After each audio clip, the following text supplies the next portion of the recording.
এখান থেকে কিন্তু খাদ্য গুদামের এই জায়গা থেকে চাউল লুটপাট বলতেছে ভুক্তভোগীরা, যে কারা কেড়ে বুড়ে নিয়ে গেছে, কিভাবে কারা নিল আমরা যদি একটু জানানোর চেষ্টা করতেছি আপনাদেরকে এবং দেখানোর চেষ্টা করতেছি। কি হয়েছে বলেন তো? আপনার এলাকার কমিশনার অথবা দায়িত্বে কারা আছে? আপনি চাউল পাননি কেন? দিচ্ছে না কেন? দায়িত্ব কে ছিল? আপনার কার্ড নিয়ে আসছিল কে? তা সে এখন মাল দিনি? কতজন আপনারা মাল পাচ্ছেন না? এই কার্ড নিছিল কবে আপনাদের কাছ থেকে? কে নিছিল?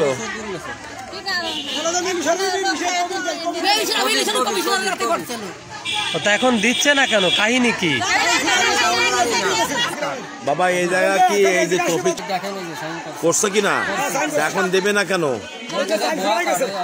কে বলছে এখানে? তাই এই যে আমরা দেখতে পাচ্ছি যে তৌসিকুল আলম পৌর নির্বাহী কর্মকর্তা, ওনার স্বাক্ষর সই, এটা কার? বুয়া? এটা আসলে কে স্বাক্ষর করছে? এখন দিচ্ছে না, আপনারা দিচ্ছে না কেন? কি বলছে? কেন আপনার কার্ডে মাল বরাদ্দ আসেনি? এটা কি চাউল? কি চাউল এটি? দানের চাউল, হত দরিদ্র থেকে 10 কেজি করে। আসলে কি 10 কেজিও হচ্ছে? হ্যাঁ 7 কেজি।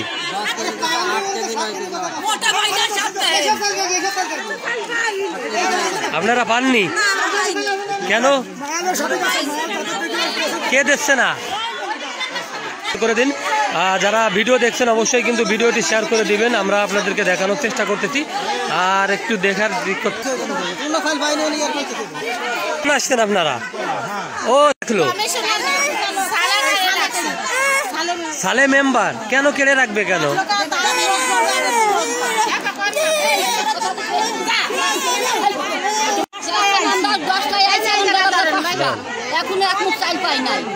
কারণটা কি? আসতে বলছিল কে? কোন কমিশনার? তো পরে ওনাকে জানাইছেন ফোন দিয়ে? জানাইনি না কাকি।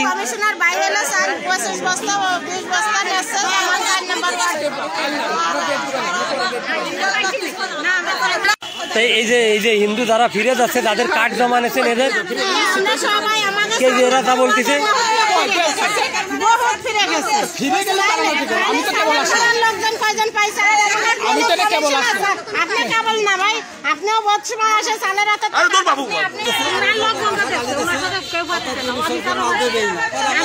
পরে কি আপনারা মিলু ভাইরে জানাইছেন বিষয়টা?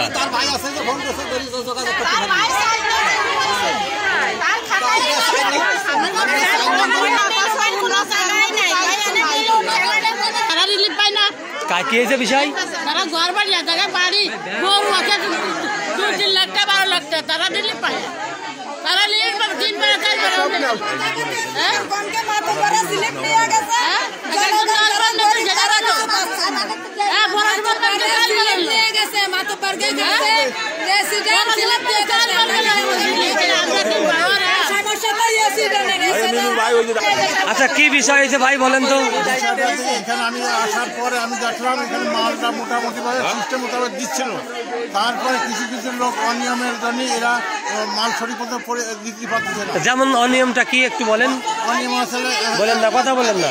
সিরিয়াল একজনের সিরিয়াল, সে সিরিয়াল মোতাবেক আসে না, চারটে ফাঁসা নিয়ে আসে, নিয়ে আসার পরে সে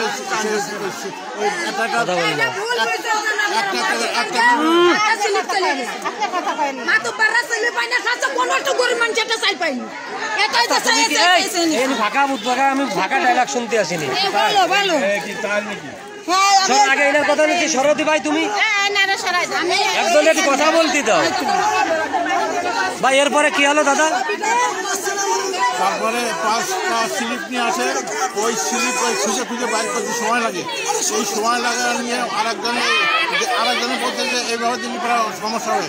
এই মানে এখানে তারপরে জোরপূর্বক করে যে বিলি করে সে বিলি করে মাল নিয়ে আসে। আচ্ছা আমরা শুনলাম যে মিলু শরীফের মাল কারা নামিয়ে আমি এবং অখাদ্য ভাষায় আপনাকে কে গালিগালাজ করছে, কি বলছে? নামটা আমি জানি না। আমার মাল আমার দিচ্ছে কয় ওয়ার্ডের মাল দিচ্ছে? মাল আমি 4 নম্বর ওয়ার্ডের মাল আমি আলাদা করছি, ভ্যানে উঠেছি, ব্যানে উঠানোর পরে সালে আমার ব্যান নামায় চাল নামায় কে নামায় রাখছেন? আমি। অর্থাৎ উনি যে কমিশনার ছিলেন, হ্যাঁ হ্যাঁ তা আপনি কি আপনার মিনু ভাইকে বিষয়টা জানাইছেন? হ্যাঁ, আমি জানাইছি, সাথে সাথে আমি আমার ছোটো ভাই মিলু জানাইছি, জানানোর পরে বলছে যে ঠিক আছে জানার দরকার নেই, তোমরা চলে আসো। 100 লাখে দেড় ঈদ উপলক্ষে মুসলমানের জন্য আসে, এর মধ্যে কিছু হিন্দু গরিব থাকে, তাই কিছু জনপ্রতিনিধি। তারপরে এমনি কতগুলো নিচ্ছেন, যে সংখ্যালঘুদের কতগুলো, এরকম কতগুলো? এরকম আমি আমার আমি দিছি, 25 জন করে দিছি, তার মধ্যে 3-4 জন লোকের দাম দিছি। আচ্ছা, এই মূলত যে চাউলটা, এটা কিসের চাউল? ওটা ঈদ ঈদের চাউল, বিজিএফ এর। বুঝছে? কতটা বরাদ্দ লোহাগড়া পৌরসভা? না, পৌরসভায় বরাদ্দ কত বিপুল ভাই? কত বড় কত কয়টা আছে দেখা? কত কয়টা আছে? 10 কেজি আছে। এই বিজিএফ এর যে চাউল, আর ঈদের সময় কিন্তু অসহায় দরিদ্র মানুষের জন্য এই মাথা পিছু 10 কেজি এই বিজিএফ এর চাউলটি দিয়ে থাকে। আর সেই চাউল আজকে কিন্তু দেয়া নিল লোহাগড়া পৌরসভা এলাকার যে ঘটনা ঘটে গেল, আমরা সেটা আপনাদেরকে দেখানোর চেষ্টা করেছিলাম। এখানে কিন্তু আমরা কথা বলার চেষ্টা করেছিলাম লোহাগড়া পৌরসভার যিনি দায়িত্ব রয়েছেন সচিব, তার সাথে কথা বলার মধ্য দিয়ে তিনি কিন্তু আমরা আসা পরবর্তীতে এখান থেকে তিনি চলে গিয়েছেন দেখতে পেয়েছি আমরা। অনেক সময় এখানে দাঁড়ানোর পর তিনি আর এই জায়গা থেকে আসেনি, এলাকা তিনি ত্যাগ করে চলে গিয়েছেন।